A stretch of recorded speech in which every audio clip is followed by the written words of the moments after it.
बिस्मिल्लाहिर्रहमानिर्रहीम। अस्सलाम वालेकुम class 10। I hope all of you are fine और अपनी स्टडीज़ पर बहुत ज़्यादा फोकस कर रहे होंगे। अच्छा बच्चों, अब आपकी न्यू क्लास स्टार्ट हो गई है और आपका जो है वो न्यू क्लास में सिलेबस भी पूरा न्यू आ गया है। जो पिछला सिलेबस था वो ख़त्म हो गया और अब आपने 10th क्लास में नया सिलेबस पढ़ना है। आपका सिलेबस चेंज हो गया है, तो इंशाल्लाह अब हम केमिस्ट्री का अपना सिलेबस स्टार्ट करेंगे। पूरी बुक को बहुत अच्छे तरीके से पढ़ेंगे, एक एक टॉपिक को अच्छे तरीके से समझेंगे और अपना सिलेबस टाइमली हम जो है वो कंप्लीट करेंगे।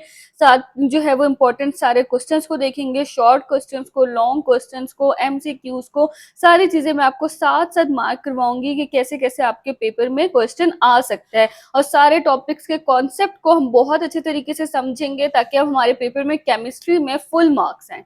जब सबसे पहले हम इसका ना जो कंटेंट्स वाला पेज है वो देख लेते हैं कि हमारे चैप्टर्स कितने हैं और कौन कौन से चैप्टर्स है जो हमने करने हैं। सही है, ये देखिए आपके जो है वो चैप्टर 14 से शुरू हो रहा है, क्योंकि चैप्टर नंबर 13 तक जो था वो 9th क्लास में आपकी बुक में चैप्टर 13 तक थे चैप्टर्स, तो अब 10th क्लास में आपके चैप्टर नंबर 14 से शुरू हो रहे हैं। तो ये चैप्टर 1 आपने इसको नहीं कहना, चैप्टर 14 कहना है। फिर 15 है आपका स्टिकोमेट्री। देखिए हमने 9th में भी पढ़ा था, वही कॉन्सेप्ट आगे जो है वो थोड़ा सा बढ़ा के बता दिया गया। इसका आपने थोड़ा सा ओवरव्यू जो है वो 9th में लिया हुआ है। इलेक्ट्रोकेमिस्ट्री, रिएक्शन काइनेटिक्स, सॉल्ट्स, ये सारी चीजें। अच्छा आखिरी जो आपकी ये चैप्टर्स है ये ऑर्गेनिक केमिस्ट्री, हाइड्रोकार्बन्स, मोनोहाइड्रोक्सी, एल्केन्स और एल्कोहल्स और कार्बोक्सिलिक एसिड्स, ये सारे आपके चारों चैप्टर्स ऑर्गेनिक केमिस्ट्री के हैं। इनको हम अच्छे तरीके से समझेंगे। ऑर्गेनिक केमिस्ट्री भी ना आसान होती है लेकिन देखने में मुश्किल लगती है। अगर आप उसको अच्छे से समझ लेना तो आपको फिर उसमें कोई मुश्किल नहीं रहती। फिर बायोकेमिस्ट्री, पॉलीमर्स, और सबसे अच्छी बात जो आपकी इन न्यू बुक्स की है, जो नए सिलेबस की आपकी जितनी भी बुक्स आई हैं, बायो की, फिजिक्स की, केमिस्ट्री की, बायो भी हमने स्टार्ट कर दी हुई है। अब केमिस्ट्री स्टार्ट करें इंशाल्लाह, इसके बाद फिजिक्स भी हम स्टार्ट कर लेंगे अपनी, और सारे सब्जेक्ट्स को हम अच्छी तरीके से अपना कंप्लीट करेंगे। अच्छा अब देखिए आपकी इस बुक की सबसे अच्छी बात यह है कि आपको पेयरिंग स्कीम और मॉडल पेपर शुरू में ही दे दिया गया है। पहले ये होता था कि पेयरिंग स्कीम एंड पे आती थी, तो कितने बच्चों के ना मतलब लॉन्ग के अंदर जो चैप्टर्स के पेयर बने होते थे, उन्होंने कोई और चैप्टर प्रिपेयर किए होते थे, वो चैप्टर उनको अच्छे से नहीं आते थे, तो उनको एंड पे थोड़ी मुश्किल का सामना करना पड़ता था कि उन्हें फिर लॉन्ग के लिए अलग से चैप्टर्स तैयार करने पड़ते थे। अब ये है कि आपको शुरू में पेयरिंग स्कीम आ गई और जब वो बुक वालों की तरफ से और बोर्ड की तरफ से आई है तो 100% कंफर्म है कि यही पेयरिंग स्कीम फॉलो होगी। तो अब आपने शुरू से ही इसी हिसाब से अपनी तैयारी को करना है कि आपने कौन से चैप्टर्स को लॉन्ग के लिए प्रिपेयर करना है और कौन से चैप्टर्स को आपने शॉर्ट के लिए प्रिपेयर करना है। अब देखिए आज हमने चैप्टर नंबर 14 अपना स्टार्ट करना है, states of matter and phase changes, ये वाला हमने चैप्टर 14 स्टार्ट करना है। अब हम देख लेते हैं कि हम सारे चैप्टर्स को ना देखा करेंगे कि पेयरिंग स्कीम में हमारे चैप्टर में किस तरह से क्वेश्चंस आने हैं, ताकि फिर हम जो है वो उसी हिसाब से उस चैप्टर की तैयारी करेंगे। अब देखिए अब आपकी चैप्टर 14 में से आपकी पेयरिंग स्कीम के अकॉर्डिंग एक आपका एमसीक्यू आना है, दो आपके शॉर्ट क्वेश्चंस आने हैं। इसका मतलब इसमें से एमसीक्यूज भी आना है इस चैप्टर में से, और इसमें से शॉर्ट क्वेश्चंस भी आपके दो आने हैं। और उसके बाद जो आपके ये लॉन्ग क्वेश्चन होते हैं ना, अब तो आप पेपर दे चुके हैं, आपको पेपर का पैटर्न पता है कि आपके 3 लॉन्ग क्वेश्चंस आते हैं, तीनों के दो दो पार्ट्स होते हैं। आपने 2 क्वेश्चंस अटेम्प्ट करने होते हैं, जो 2 आपने अटेम्प्ट करने होते हैं उनके आपने दोनों पार्ट्स अटेम्प्ट करने हैं। अगर क्वेश्चन 5 अटेम्प्ट कर रहे हैं तो उसका ए और बी दोनों पार्ट लिख करने हैं, 6 अटेम्प्ट करें तो उसके बी और बी दोनों करने हैं, 7th अटेम्प्ट करें तो उसके भी ए और बी पार्ट दोनों आपने जो है वो अटेम्प्ट करने होते हैं। अब देखिए क्वेश्चन 5 जो है उसमें जो चैप्टर 14 है, ए पार्ट जो है वो चैप्टर नंबर 14 से आना है। इसका मतलब आपके इस चैप्टर से एक लॉन्ग क्वेश्चन भी आना है, आपके इस चैप्टर से 2 शॉर्ट भी आने हैं और एमसीक्यूज भी आने हैं। तो हम इस चैप्टर को जो है वो इसी तरह प्रिपेयर करेंगे कि हमारे शॉर्ट क्वेश्चंस भी प्रिपेयर हो जाएं, लॉन्ग भी प्रिपेयर हो जाए और एमसीक्यूज भी हमारे तैयार हो जाएं। चैप्टर का हमारे नाम है states of matter and phase changes. अच्छा अब देखिए मैटर क्या होता है, ये हमने 9th क्लास में चीजें पढ़ी हैं, बायो भी पढ़ाते हैं। मैंने आपको यही बताया कि जो आपने 9th क्लास में कॉन्सेप्ट्स पढ़े हैं ना, वो आगे देखिए अब 10th में जो है वो रिपीट हो रहे हैं। जो आप अभी 10th में पढ़ेंगे वो आगे चल के आपके कॉलेज में फर्स्ट ईयर सेकंड ईयर में रिपीट होगी और आगे की आपकी पूरी लाइफ में। इसलिए आपने हर बात को ध्यान से सुनना है, हर चीज को ध्यान से समझना है, क्योंकि वही चीजें बार बार रिपीट होती है और फिर आगे चल के आपको बड़ी क्लासेस में ना बार बार ये चीजें नहीं सिखाई जाती। तब यही समझा जाता है कि ज़ाहिर है आप ये पहले पढ़ कर आ चुके हो तो आपको पता होंगी, तो इसलिए आपने इन चीजों को ध्यान से समझना है। पहले से ही अपने कॉन्सेप्ट्स को ना अच्छे तरीके से आपने बनाना है। अच्छा अब देखिए मैटर क्या है, हर वो चीज़ जिसका कोई ना कोई मास है या वो कोई ना कोई स्पेस ले रही है, कोई ना कोई जगह ऑक्यूपाई कर रही है अपनी एनवायरनमेंट में। अब ये पेन है, अब ये पेन भी कुछ ना कुछ तो जगह लेगा ही ना, चाहे थोड़ी-सी जगह ले, और कुछ ना कुछ इसका कुछ 0.5 ग्राम्स जितना भी इसका मास होगा इसे, तो ये भी एक मैटर है। मैटर जो है वो एटम से, एलिमेंट से, इनसे मिलकर बना हुआ होता है। तो स्टेट्स ऑफ मैटर का क्या मतलब है कि मैटर की कितनी हालतें हैं, कितनी स्टेट्स हैं, कितनी कंडीशंस हैं, जैसे कि कितनी टाइप्स हैं उसकी, तो वो हम कहते हैं मैटर की स्टेट्स। जो भी मादा है, मादा, मैटर क्या होता है, मादा हमारे इर्द गिर्द इन्वायरमेंट में, तो उसकी देखिए सॉलिड, लिक्विड, गैस, प्लाज्मा, ये सारी उसकी स्टेट्स होती है ना। मैटर इन सब स्टेट्स में हो सकता है। एंड फेज चेंज ये होता है कि जब मैटर एक शक्ल से दूसरी शक्ल में चला जाती है, यानी एक स्टेट से अपनी दूसरी स्टेट में चला जाएगा, सॉलिड से लिक्विड में, लिक्विड से गैस में, गैस से दोबारा लिक्विड में आ सकता है, लिक्विड से दोबारा सॉलिड बन सकता है। तो एक स्टेट से दूसरी स्टेट में जब वो जाता है, अपनी फेज चेंज करता है, अपनी हालत को चेंज करता है, अपनी कंडीशन को चेंज करता है, तो उसे हम क्या कहते हैं, फेज चेंजेस। तो हम इस चैप्टर में मैटर की सारी स्टेट्स के बारे में पढ़ेंगे, उनकी सारी प्रॉपर्टीज के बारे में पढ़ेंगे कि सॉलिड के अंदर क्या प्रॉपर्टीज हैं, लिक्विड के अंदर क्या है, गैसेस के अंदर क्या है, उनके पार्टिकल्स किस तरह से एग्जिस्ट करते हैं, ये सारी बातें भी हम पढ़ेंगे। फिर वो अपनी फेज को किस तरह से चेंज करते हैं, अपनी हालत को किस तरह से चेंज करते हैं, सॉलिड है तो वो लिक्विड में कैसे चेंज होगा, लिक्विड है तो वो गैस में कैसे चेंज होगा, ये सारी चीजें। फिर गैस के जितने लॉज हैं, जैसे बॉयल्स लॉ है, चार्ल्स लॉ है, एवोगैड्रोस लॉ है, ये सारी चीजें जो है वो हम इस चैप्टर में इंशाल्लाह बहुत अच्छे तरीके से डिस्कस करेंगे और सबको डिटेल से पढ़ेंगे। यहाँ से हमारा चैप्टर स्टार्ट हो रहा है। देखिए ये जो पहला पेज है ना, आपको ये पहला पेज बहुत मुश्किल लग रहा होगा क्योंकि इसमें कोई हेडिंग नहीं बनी हुई, कुछ भी नहीं बना हुआ, आपको समझ ही नहीं आ रहा होगा कि इस पेज में क्या बताया हुआ है। मैं आपको सीक्वेंस से बताती हूँ, आपको ये बड़ा इजी तरीके से, आसान तरीके से समझ आता जाएगा सारा। एंड पे आपने इसको कैसे याद करना है वो भी मैं आपको समझाऊंगी। अच्छा देखिए, वो कह रहे हैं कि मैटर जो मादा है हमारे इर्द गिर्द वो एग्जिस्ट करता है, मतलब वो कितनी हालतों में होता है, 4 स्टेट्स में होता है। अच्छा अब यहाँ पे ना एक बात ये उन्होंने कहा, ये फिजिकल स्टेट्स हैं, ये इसकी केमिकल स्टेट्स नहीं है। ऐसा क्यों कहा गया? देखिए केमिकल स्टेट्स क्या होते हैं, जो उसके अंदर केमिकल बॉन्डिंग वगैरह होती है, केमिकल नेचर होती है उसकी, तो केमिकल बॉन्डिंग चेंज नहीं होती, वो सेम रहती है, केमिकल नेचर सेम रहती है, सिर्फ physical nature, physical states change होती है। जैसे उसकी जाहिरी हालत, फिजिकल क्या होता है, जो बाहर वाली या जाहिरी हालत होती है, जो उसके अंदर बॉन्ड्स होते हैं ना, वो चेंज नहीं होते। जैसे गैस, लिक्विड, सॉलिड और प्लाज्मा, ये 4 हमारे पास सिर्फ फिजिकल स्टेट्स है। समझ आ रही है आपको मेरी बात की? इसकी केमिकल स्टेट्स जो है वो सेम रहती है, सिर्फ फिजिकल चेंज होती है। जैसे अगर वाटर है, अगर हम उसको वो भाप की फॉर्म में होगा तब भी वो H2O ही रहेगा, लिक्विड फॉर्म में होगा तब भी वो H2O ही रहेगा, और अगर हम उसको सॉलिड यानी कि आइस बना देंगे, उसको फ्रीज करके, तब भी वो H2O ही रहेगा। तो देखिए केमिकल बॉन्डिंग उसकी सेम ही है, केमिकल नेचर सेम है, केमिकल फॉर्मूला सेम है, सिर्फ उसकी जाहिरी हालत, गैस है तो वो भाप की शक्ल में, लिक्विड है तो वो पानी की शक्ल में हो जाएगा बिल्कुल बहने वाला, और सॉलिड है तो वो हार्ड होगा, सॉलिड की तरह का हो जाएगा। तो ये सिर्फ उनकी फिजिकल नेचर होती है। एंड प्लाज्मा, देखिए ये जो चौथी फॉर्म है ना, इसके बारे में बहुत से बच्चों ने नहीं सुना होगा कि प्लाज्मा क्या होती है। हमने अभी तक मैटर की जो है ना यही पढ़ा था कि 3 स्टेट्स होती हैं, गैस, लिक्विड और सॉलिड, लेकिन मैटर की असल में 4 स्टेट्स होती हैं, और चौथी स्टेट कौन सी होती है? प्लाज्मा। प्लाज्मा जो है ना वो ऐसी 4th स्टेट है मैटर की जो जिसमें बहुत ज्यादा एनर्जी होती है। सबसे हाई एनर्जी लेवल पे कौन सी स्टेट होती है? प्लाज्मा होती है। अच्छा जब भी हम गैस को देखें ना, सॉलिड को हम हीट करेंगे तो वो लिक्विड बन जाएगा, लिक्विड को हीट करेंगे तो वो गैस बन जाएगी, लेकिन जब हम गैस को बहुत ज्यादा हीट कर देंगे ना, बहुत ज्यादा हीट करेंगे गैस को, तो वो क्या बन जाएंगे? प्लाज्मा बन जाएगी। अब प्लाज्मा क्या होता है?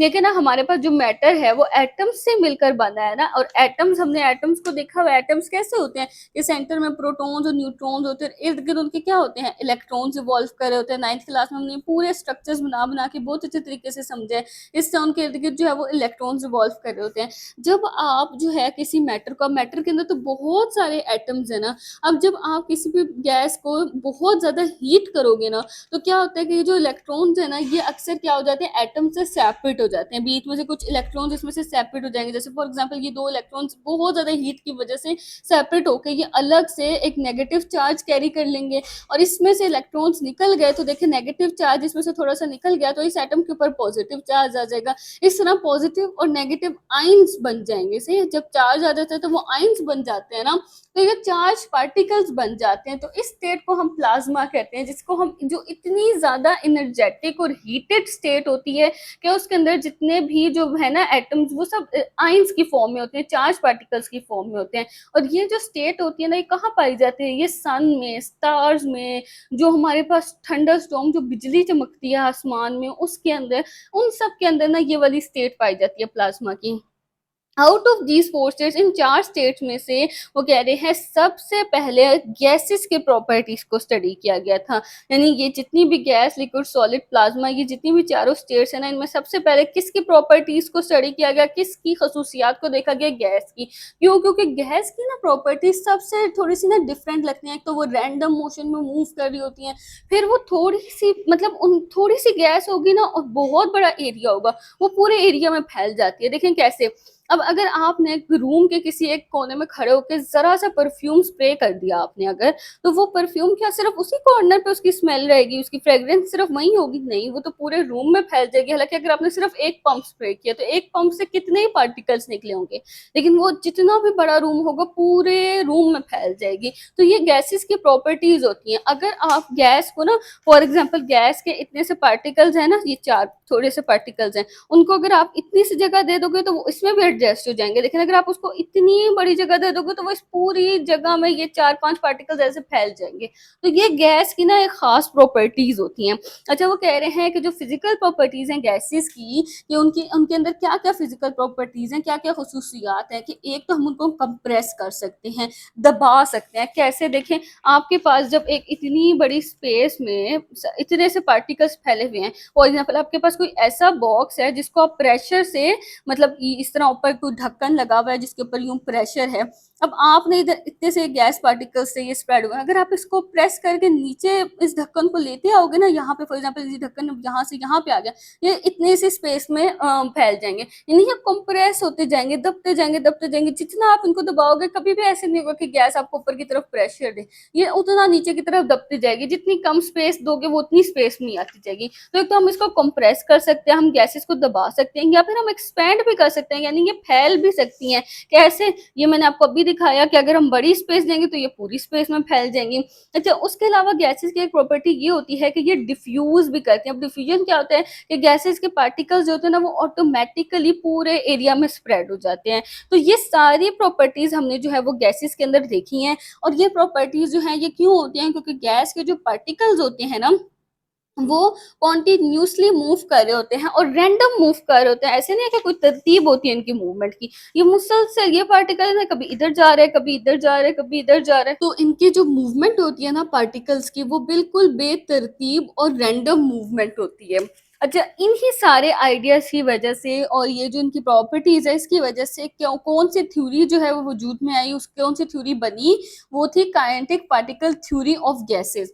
अच्छा, अब काइनेटिक पार्टिकल थ्योरी क्या होती है? काइनेटिक पार्टिकल थ्योरी एक ऐसी थ्योरी होती है, इसके मुताबिक जितना भी मैटर है यानी मादा है, वो बहुत छोटे छोटे पार्टिकल्स से मिलकर बना है। अच्छा, अब वो पार्टिकल्स जो हैं वो मुसलसल मूव कर रहे होते हैं। काइनेटिक एनर्जी कौन सी एनर्जी होती है? मूवमेंट की एनर्जी होती है ना। जिसकी काइनेटिक एनर्जी ज्यादा होती है वो ज्यादा मूव करते हैं। दो तरह की एनर्जीज होती है, काइनेटिक एनर्जी और पोटेंशियल एनर्जी। तो यहाँ पे काइनेटिक एनर्जी की बात हो रही है। तो यही कह रहे हैं कि पार्टिकल्स के अंदर कौन सी एनर्जी होती है? काइनेटिक एनर्जी होती है, जिसकी वजह से वो मुसलसल मूव कर रहे होते हैं। तो ये थ्योरी हमें यही बताती है कि जितने भी मॉलिक्यूल ये है ना मैटर, ये छोटे छोटे पार्टिकल्स से मिलकर बने हैं और वो पार्टिकल्स मुसलसल क्या कर रहे होते हैं? मूव कर रहे होते हैं। अच्छा, आगे वो नेक्स्ट पैराग्राफ में कह रहे हैं, देखिए पहले पैराग्राफ में तो एक बेसिक इंट्रोडक्शन था चारों स्टेट्स का। नेक्स्ट में वो बता रहे हैं कि काइनेटिक पार्टिकल थ्योरी जो है वो सिर्फ एक्सप्लेन ये नहीं करती कि गैस के जो लॉज हैं सिर्फ उनको नहीं बताती। जैसे हम गैस के लॉज आगे पढ़ेंगे सारे ना, boys law, Charles law, Avogadro's law, तो ये सिर्फ उन लॉज के बारे में हमें नहीं बताती, वो गैस के बिहेवियर के बारे में बताती है। और उसके अलावा वो हमें लिक्विड के बारे में भी बताती है, सॉलिड के बारे में भी बताती है। ऐसा नहीं है कि सिर्फ गैस के बारे में बताती है। यहाँ से आपने ये नाम पढ़ा है कि kinetic particle theory for gases, तो इससे आपको ये लगे कि ये सिर्फ गैसेस के लिए, तो ऐसा नहीं है। ये लिक्विड्स के बारे में भी बताती है, उनकी कॉम्पोजिशन के वो बने हुए कैसे हैं उसके बारे में भी बताती है, उनकी साख्त कैसी, उनके अंदर कैसे कैसे पार्टिकल्स अरेंज हुए हुए हैं, सॉलिड्स के बारे में भी बताती है। और फिर इन तीनों स्टेट्स की, सॉलिड, लिक्विड, गैस की आपस में जो इंटर कन्वर्जन है, एक स्टेट से दूसरी स्टेट में जो ये चेंज हो रहे होते हैं, कन्वर्ट हो रहे होते हैं, उसके बारे में भी हमें ये काइनेटिक पार्टिकल थ्योरी बताती है। तो अगर आपके पास शॉर्ट क्वेश्चन आ जाए तो आपने पूरा बता देना कि काइनेटिक पार्टिकल थ्योरी हमें ये सब बताती है। अच्छा, this is natural because all the three physical states, वो कह रहे हैं इसलिए भी नेचुरल है कि जो तीनों के तीनों फिजिकल स्टेट्स है ना, वो एक दूसरे से डिस्टिंक्ट है। डिस्टिंक्ट होता है मुख्तलिफ होना, अलग होना, सिर्फ और सिर्फ अपनी फिजिकल प्रॉपर्टीज में। अभी मैंने आपको ऊपर बता दिया ना कि इनकी जो है वो केमिकल प्रॉपर्टीज सेम रहती हैं, कि अगर वाटर है, यहाँ पे उन्होंने वही एग्जांपल दी हुई है कि वाटर अपनी तीनों फिजिकल स्टेट्स में सेम में जो है वो क्या होगा, उसका केमिकल नेचर सेम ही रहेगी। तीनों फिजिकल स्टेट्स कौन सी है वाटर की? एक तो सॉलिड है जिसमें वो आइस बन जाएगा, एक लिक्विड है जिसमें वो वाटर होगा, मतलब फ्लूइड होगा, और तीसरी जो है वो गैस है जिसमें वो भाप बन जाएगा। जब हम लिक्विड को हीट करते हैं तो वाटर जो है वो गैस की फॉर्म में या भाप की फॉर्म में आ जाते हैं। तो इन तीनों फिजिकल स्टेट्स के अंदर देखो, फिजिकल कंडीशन चेंज हुई, सिर्फ जाहिरी हालत चेंज हुई, लेकिन अंदर जो केमिकल नेचर है वो तो सेम ही रहेगी ना। यहाँ पे भी वो H2O है, यहाँ पे भी वो H2O ही है, और यहाँ पे भी वो H2O ही है। तो केमिकल बॉन्डिंग, केमिकल फॉर्मूला सब सेम रहेगा। तो सिर्फ क्या चीज मुख्तलिफ है, क्या चीज डिस्टिंक्ट है, इनकी फिजिकल प्रॉपर्टीज, और केमिकल नेचर इनकी क्या होती है, सेम ही रहती है। अब देखिए, पहले पैराग्राफ में हमने बेसिक सा इंट्रो पढ़ा, दूसरे पैराग्राफ में हमने काइनेटिक पार्टिकल थ्योरी के बारे में पढ़ा। अब तीसरा पैराग्राफ जो है ना, इसमें हम गैसेस के बारे में पढ़ेंगे, और उसके बाद नेक्स्ट में हम लिक्विड्स के बारे में, और उससे नेक्स्ट में हम सॉलिड्स के बारे में पढ़ेंगे। तो इस तरह से आपके सारे पैराग्राफ जो है वो डिवाइड हुए हुए हैं। तो ये देखिए, यहाँ पे आप हेडिंग भी दे सकते हैं गैसेस के। अगर आपके पास शॉर्ट क्वेश्चन आ जाए ना, write down the properties of gases, तो फिर आपने इस पैराग्राफ में जितनी प्रॉपर्टीज लिखी हुई है ना, वो आपने यहाँ पे लिख देनी है। अच्छा, एक और मैं आपको मेथड बताती हूँ। देखिए, ये पैराग्राफ हम गैसेस के बारे में पढ़ेंगे, इससे नेक्स्ट हम जो है वो लिक्विड्स, और उससे नेक्स्ट हम जो है वो सॉलिड्स के बारे में पढ़ेंगे। तो अब आप पता क्या कर सकते हैं, देखिए आपने ना ये इस तरह से एक पेज ले लें, अपना कोई भी नोटबुक का पेज ले लें, उसके ऊपर ना आप ऐसे करें, यूं लाइन लगाएं, यूं तीन पोर्शंस बना दें। इधर आप लिखें गैसेस, इधर आप लिखें लिक्विड्स, और इधर आप लिखें सॉलिड्स। इस तरह से आप ये जो है वो पोर्शन बना दें। फिर आप इसको रीड करें, एक दफा समझ लें अभी जो मैं आपको समझा रही हूँ, या तो आप साथ साथ लिखते जाए जैसे जैसे मैं आपको समझा रही हूँ, लेकिन बेहतर ये एक दफा समझ लें। उसके बाद आप क्या करें, देखें गैसेस के अंदर जो प्रॉपर्टी है, जो लिक्विड्स की है, जो सॉलिड्स की है, वो यहाँ पे लिखते जाएं। अच्छा, सेम प्रॉपर्टी को आपने आमने सामने लिखना है। जैसे फॉर एग्जाम्पल, गैसेस जो है उनका फिक्स्ड कोई वॉल्यूम नहीं होता, तो आप यहाँ पे लिखें gases have no fixed volume. अच्छा, फिक्स्ड वॉल्यूम जो है वो लिक्विड्स का भी नहीं होता, तो आप यहाँ पे ये लिख दें liquids also have no fixed volume. और सॉलिड्स का तो फिक्स्ड वॉल्यूम होता है, तो आप यहाँ पे लिखेंगे सॉलिड्स हैव फिक्स्ड वॉल्यूम। समझ आइए, उनका वॉल्यूम हुजूम जो है वो फिक्स होता है। तो जो सेम प्रॉपर्टी है उसी को आमने सामने लिखे, इससे आपका एक डिफरेंस भी तैयार हो जाएगा इन तीनों के दरमियान, और याद करना आसान हो जाएगा। और अगर किसी एक की प्रॉपर्टीज पूछी हो तो वो भी आप लिख सकते हैं। कोशिश करें 5 से 6 पॉइंट्स आप बना लें, तो ये सबसे बेस्ट मेथड है इसको याद करने का। जब आप खुद लिखेंगे ना तो आपको ज्यादा अच्छा याद होगा। और अगर कोई बच्चा लिख रहा है तो बहुत अच्छी बात है, मुझे लिखने के बाद कमेंट्स में ना डन जरूर लिख के बताएं, ताकि मुझे पता चले कि आपने ये लिखे हैं।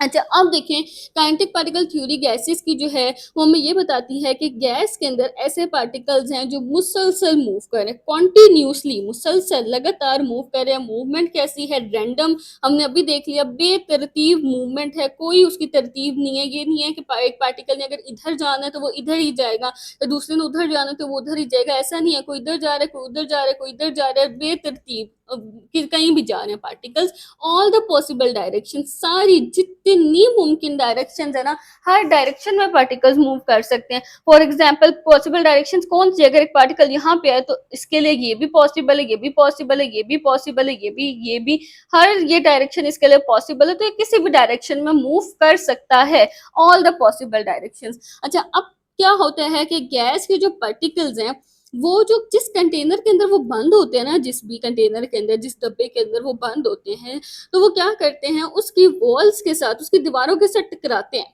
और उस टकराने की वजह से वो कुछ प्रेशर एग्जर्ट करते हैं, उस कंटेनर के ऊपर प्रेशर लगाते हैं। फॉर एग्जाम्पल, इस कंटेनर के अंदर अगर गैस के पार्टिकल्स हैं ना, वो इतनी बेतरतीब इधर उधर मूव कर रहे हैं, वो इसकी दीवारों के साथ भी जाके टकराएंगे, जिसकी वजह से वो इसके ऊपर कुछ ना कुछ प्रेशर डालेंगे, गैस के पार्टिकल्स।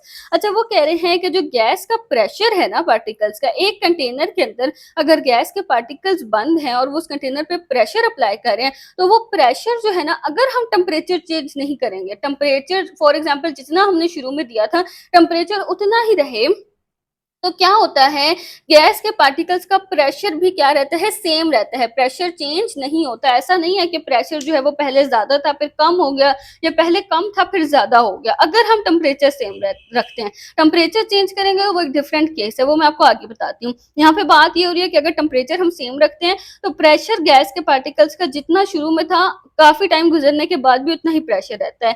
इससे हमें ये बात पता चलती है कि जो गैस के पार्टिकल्स हैं जो वो कोलाइड करते हैं, यानी टकराते हैं, कोलिजन्स क्या होती है, टकराना, तो वो जो टकराते हैं पार्टिकल्स, उसकी वजह से ना तो उनके अंदर कोई एनर्जी लॉस होती है, ना तो एनर्जी उनकी कोई जाती है, खत्म होती है, ना ही उनके अंदर कोई एक्स्ट्रा एनर्जी आती है। उस तरह से टकराने से एनर्जी उनकी सेम ही रहती है। फ्रिक्शन क्या होता है, रुकावट ना, तो उस रुकावट की वजह से जैसे कोई चीज किसी चीज से टकराती है तो एक दफा वो रुकती है ना, फिर वापस मुड़ जाती है, फिर दोबारा टकराती है, तो उस फ्रिक्शन की वजह से कोई भी ना तो उनके अंदर एक्स्ट्रा एनर्जी आएगी, क्योंकि प्रेशर ना तो ज्यादा हुआ ना तो कम हुआ, और ना ही उनकी एनर्जी जो है वो लॉस होगी अगर टेम्परेचर सेम है।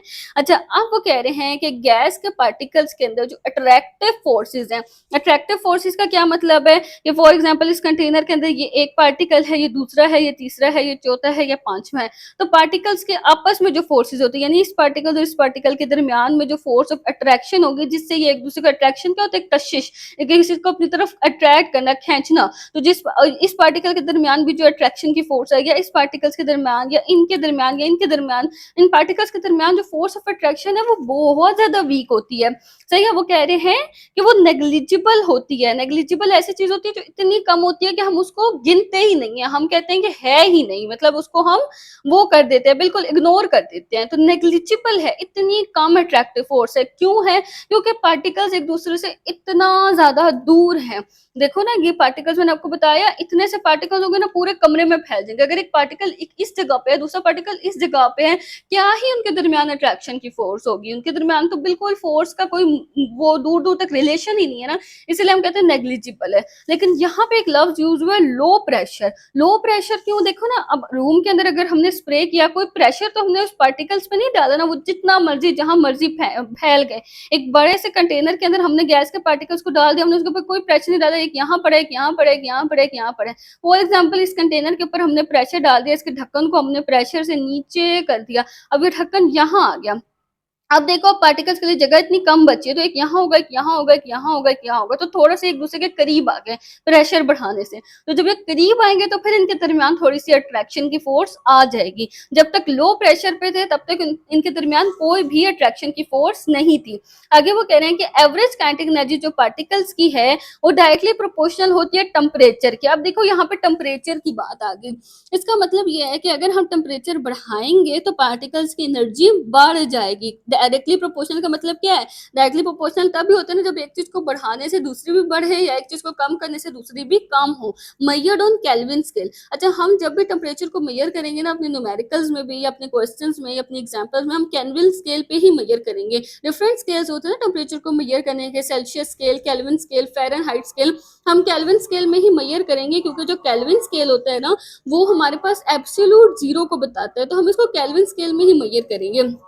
अच्छा, जब हम टेम्परेचर को बढ़ाते हैं ना किसी भी चीज के, तो क्या होता है कि उसके जो पार्टिकल्स है ना वो और ज्यादा एनर्जी से मूव करते हैं। फॉर एग्जांपल यहाँ पे पार्टिकल्स से ये नॉर्मल मूव करते हैं, लेकिन अगर हमने इसके नीचे आग जला दी और हमने इसके टेम्परेचर को जो है वो बढ़ा दिया, टेम्परेचर बढ़ गया, तो क्या होता है पार्टिकल्स और तेजी तेजी से मूव करते हैं। अगर नॉर्मल स्पीड में इस तरह मूव करते हैं, फिर ये ऐसे मूव करते हैं, और ज्यादा टकराते हैं एक दूसरे से, और ज्यादा टकराते हैं वॉल्स से, तो उनकी एनर्जी जो है वो बहुत बढ़ जाती है। समझ आ रही है? जब हम हीट देते हैं ना तो काइनेटिक एनर्जी बढ़ जाती है। ये बात आपने हमेशा याद रखनी है कि जब भी हम किसी चीज को हीट देंगे तो उसके अंदर जितने भी पार्टिकल्स हैं उनकी एनर्जी बढ़ जाएगी। अच्छा, average kinetic energy is the same for all the gases at the same temperature. यहाँ पे वो कह रहे हैं कि अगर हम हीट ना दें, हम टेम्परेचर सेम रखें ना, तो जितनी भी गैसेस है, ऑक्सीजन है, नाइट्रोजन है, कार्बन डाइऑक्साइड है, जितनी भी गैसेस हैं, चाहे उनका मैस डिफरेंट है, उन गैसेस का, उनकी प्रॉपर्टीज डिफरेंट है, उनके फॉर्मूला डिफरेंट है, उन गैसेस के सारे जो है वो चीज़ें डिफरेंट हैं उन तीनों गैसेस की, जितनी भी गैसेस हैं। लेकिन अगर हम टेम्परेचर सेम रखें, फॉर एग्जांपल हमारे पास जो है वो डिफरेंट गैसेस हैं, ऑक्सीजन है, हाइड्रोजन है, नाइट्रोजन है, कार्बन डाइऑक्साइड गैस है, हमने सबको जो है वो टेम्परेचर सेम दे दिया, हमने 50 केल्विन टेम्परेचर दे दिया, जितना भी हमने उन सबको टेम्परेचर दे दिया, उन गैसेस को एक ही टेम्परेचर दिया, तो उस सेम टेम्परेचर पे उन सब गैसेस की एवरेज काइनेटिक एनर्जी, यानी जिस एनर्जी से वो गैसेस मूव कर रही हैं, वो सबकी क्या होगी, सेम होगी। अच्छा, अब इसके बाद नेक्स्ट पैराग्राफ में ना लिक्विड्स की बात हो रही है। लिक्विड्स वो कह रहे हैं कि काइनेटिक पार्टिकल थ्योरी के मुताबिक जो लिक्विड्स के अंदर पार्टिकल्स होते हैं वो एक दूसरे से थोड़ा सा क्लोज होते हैं एज कंपेयर टू गैसेस के मुकाबले में जो लिक्विड्स के पार्टिकल्स हैं वो एक दूसरे से थोड़ा सा ज्यादा क्लोज होते हैं। अच्छा, लेकिन अब ये पार्टिकल्स इतने भी क्लोज नहीं होते कि मूव ना कर सकें।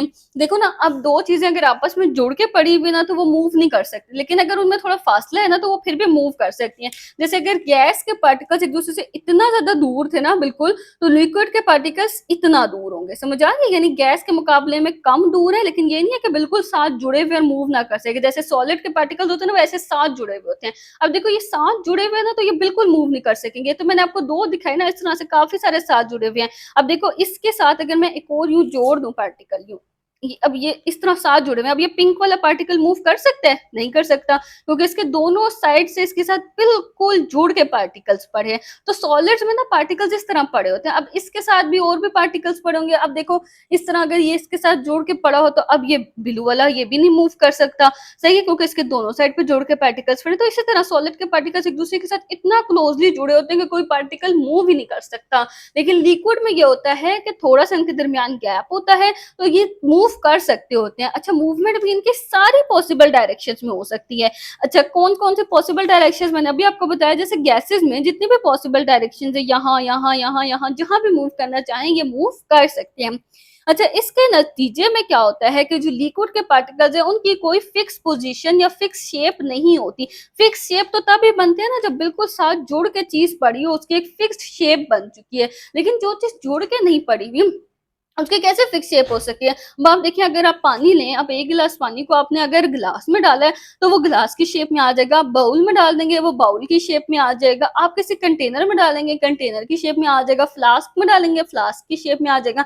जिस भी चीज के अंदर आप डालेंगे वो उसी की शेप में आ जाएगा। तो लिक्विड की कोई फिक्स शेप या पोजिशन नहीं होती, क्योंकि उसके पार्टिकल्स मूव कर सकते हैं। अच्छा, वो कह रहे हैं लेकिन उसके दरमियान जो इंटर पार्टिकल फोर्सेज होते हैं ना, यानी उसके पार्टिकल्स के दरमियान की जो वो फोर्सेज होती हैं वो थोड़ी सी उनके दरमियान, क्योंकि देखिए ना मैंने बताया लिक्विड जो गैसेस है उनके दरमियान तो पार्टिकल्स के दरमियान कोई अट्रैक्शन नहीं है, बिल्कुल नेग्लिजिबल है। लेकिन लिक्विड के पार्टिकल्स के दरमियान कुछ ना कुछ अट्रैक्शन प्रेजेंट होती है, क्योंकि उनके दरमियान डिस्टेंस कम होता है।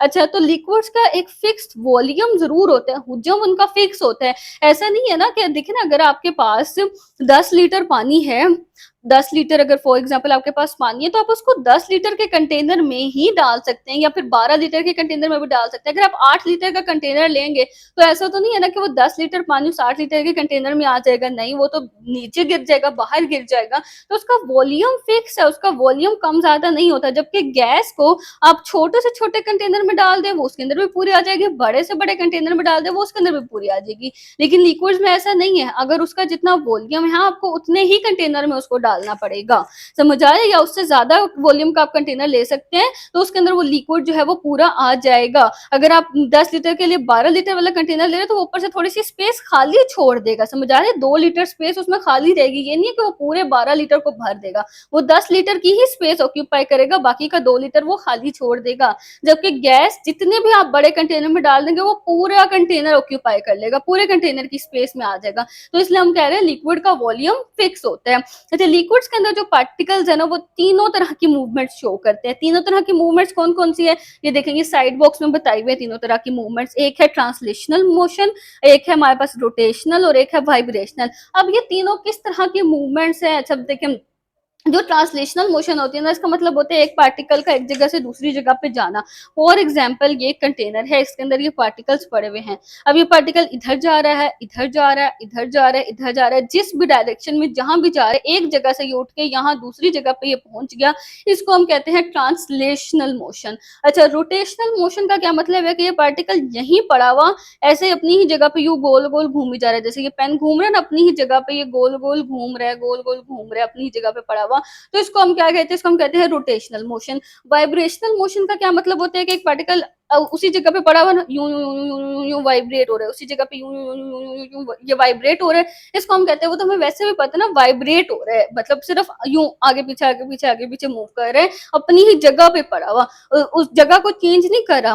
रोटेशनल जो ट्रांसलेशनल थी ना, उसमें तो वो एक जगह से उठ के दूसरी जगह चला गया, यहाँ पे वो जगह चेंज नहीं करा, जगह उसकी वही है, लेकिन वो वहीं पे पड़ा पड़ा ऐसे ऐसे मूव कर रहा है आगे पीछे, तो इसको हम क्या कहते हैं, वाइब्रेशनल मोशन। तो ये तीन तरह की हमारे पास मूवमेंट्स होती हैं, और लिक्विड्स में ये तीनों मूवमेंट्स जो होते हैं, यहाँ पे वो यही कह रहे हैं कि मॉलिक्यूल्स जो कि गैस के हैं और जो कि लिक्विड के हैं, ये दोनों मॉलिक्यूल्स हैं वो तीनों तरह के मूवमेंट शो करते हैं, ट्रांसलेशनल भी, रोटेशनल भी और वाइब्रेशनल भी। आपके पास एमसीक्यू भी आ सकता है कि तीनों तरह के मूवमेंट्स कौन शो करते हैं, गैसेस भी और लिक्विड्स भी। लेकिन जो है ना सॉलिड्स, वो सिर्फ एक ही मूवमेंट शो करती है और वो है वाइब्रेशनल, क्योंकि इसके पार्टिकल्स आपस में इतने ज्यादा जुड़े होते हैं ना। देखिए ट्रांसलेशनल का तो सवाल ही पैदा नहीं होता ना कि वो यहाँ से उठ के यहाँ आ जाए कोई पार्टिकल, उसका तो सवाल ही नहीं पैदा होता, इतने ज्यादा एक दूसरे के साथ बिल्कुल यूं जुड़े हुए होते हैं ये पार्टिकल्स। अच्छा, उसके अलावा रोटेशनल मोशन भी नहीं कर सकते, ना ही अपनी जगह पे यूं घूम सकते हैं, क्योंकि इर्द गिर्द पार्टिकल्स है, ये सिर्फ वहीं पड़े पड़े आगे पीछे आगे पीछे आगे पीछे ऐसे मूव जरूर कर सकते हैं, वाइब्रेशन ये जरूर कर सकते हैं, तो इनके दरमियान सिर्फ वाइब्रेशनल मोशन होती है।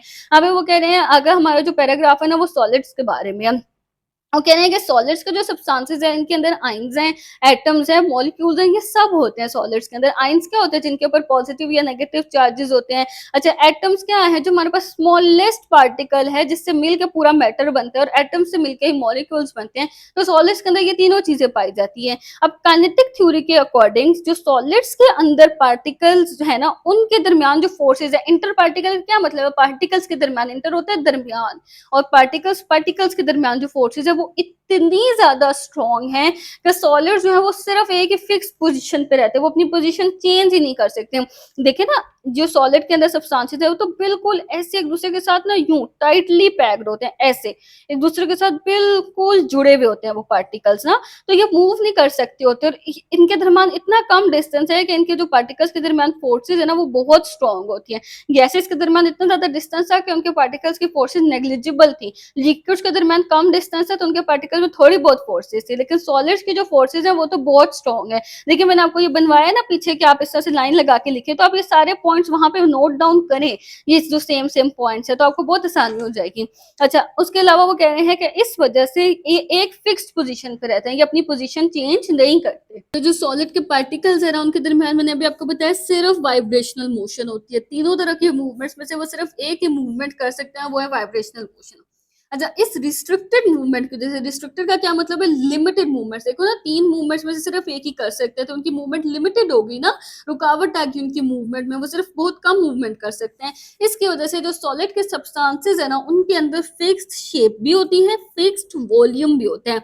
अब देखें, जो गैसेस थे उनके अंदर ना तो फिक्स शेप थी ना तो फिक्स वॉल्यूम था, जो लिक्विड्स थे उनकी फिक्स शेप तो नहीं थी लेकिन वॉल्यूम जरूर उनका फिक्स था। हमने देखा ना कि 10 लीटर का लिक्विड है तो वो उसी कंटेनर में आएगा, तो लिक्विड का वॉल्यूम फिक्स था। और जो सॉलिड्स है ना, उनकी शेप भी फिक्स है, उनका वॉल्यूम भी फिक्स है। देखिए अब शेप क्यों फिक्स है, क्योंकि उसके पार्टिकल्स इतने ज्यादा एक दूसरे के साथ स्ट्रॉन्ग अरेंज हुए हुए होते हैं ना, बिल्कुल एक ही शेप में, तो वो अपनी शेप चेंज नहीं कर सकते सॉलिड। अब अगर आप देखें, ये एक पेन है, ये क्या है, ये सॉलिड है ना, अगर मैं इसको किसी बॉक्स में डाल दूं पेन को, तो ऐसा तो नहीं है ना कि ये उस बॉक्स की शेप में आ जाएगा, ये तो अपनी शेप को बरकरार रखेगा। अगर मैं कोई लिक्विड लूं, कोई वाटर लूं, मैं किसी बॉक्स में डाल दूं, तो वो तो फैल के उसी बॉक्स की शेप में आ जाएगा ना, तो इसकी फेस शेप जो है वो फिक्स रहती है, और वॉल्यूम भी इसका फिक्स होता है, क्योंकि पार्टिकल्स आपस में क्लोजली पैक्ड होते हैं, तो उसके जो वॉल्यूम है पार्टिकल्स का वो भी चेंज नहीं होता। अच्छा, अब इसके बाद हमारे पास नेक्स्ट टॉपिक है इंटरनल एनर्जी। इंटरनल एनर्जी क्या होती है, किसी चीज की अंदरूनी एनर्जी, जो उसके अंदर है ना एनर्जी, उसे हम कहते हैं इंटरनल एनर्जी। सही है, जो इंटरनल एनर्जी है ना किसी भी सब्सटेंस की, किसी भी चीज की, जब हम इंटरनल एनर्जी की बात करते हैं तो इसका मतलब है कि उसके अंदर जितनी भी टोटल एनर्जी है, टोटल एनर्जी क्या, एनर्जी की बहुत सारी टाइप्स है ना, तो सारी टाइप्स को मिला के जितनी भी उसके अंदर टोटल एनर्जी है ना, उसे हम क्या कहते हैं, उसकी इंटरनल एनर्जी कहते हैं। अच्छा, अब देखो इसके अंदर मेनली हम कौन-कौन सी एनर्जीज़ की बात करते हैं, क्योंकि देखिए ना एनर्जी की जितनी भी टाइप्स है, सबसे बेसिक जो एनर्जी की 2 टाइप्स है ना, वो है एक काइनेटिक एनर्जी, या आप फिज़िक्स में पढ़ेंगे भी सही या आपने पढ़ा हुआ भी होगा, एक काइनेटिक एनर्जी होती है और एक पोटेंशियल एनर्जी होती है।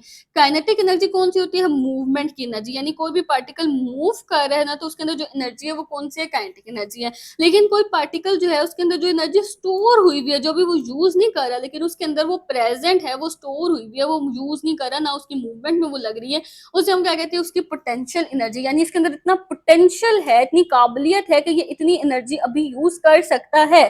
समझ आ रही है? वर्ड से समझे ना, तो ये उसकी पोटेंशियल एनर्जी है, और जो मूवमेंट की एनर्जी है वो काइनेटिक एनर्जी है।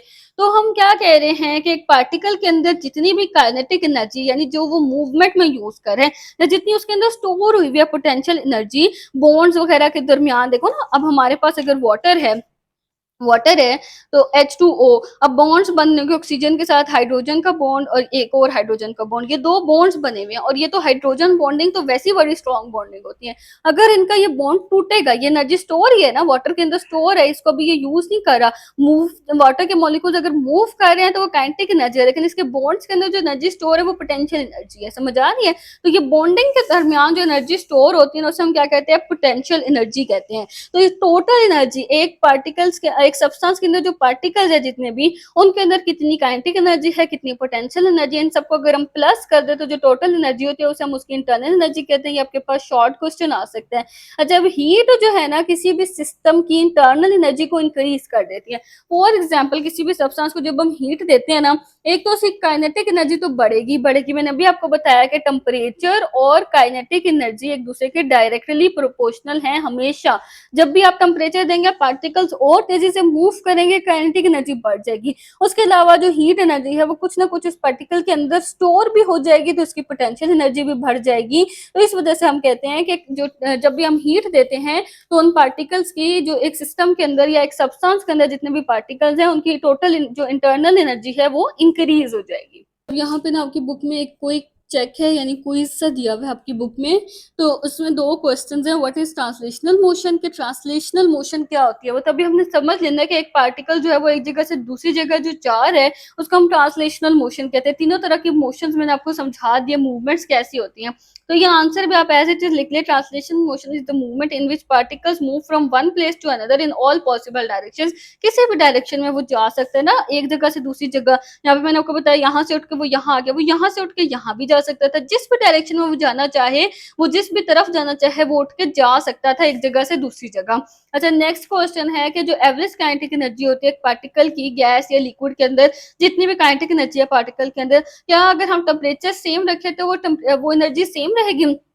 तो हाँ, सेम रहेगी, क्योंकि हमने देखा कि काइनेटिक एनर्जी सिर्फ तब बढ़ती है जब हम टेम्परेचर बढ़ाते हैं, या टेम्परेचर कम करते हैं तो कम होती है। सिर्फ टेम्परेचर पे डिपेंड करती है ना काइनेटिक एनर्जी। जब हमने प्रेशर वगैरह को देखा तो हमने देखा कि प्रेशर सेम रखेंगे तो सबकी काइनेटिक एनर्जी सेम ही है, प्रेशर का कोई फर्क नहीं पड़ा।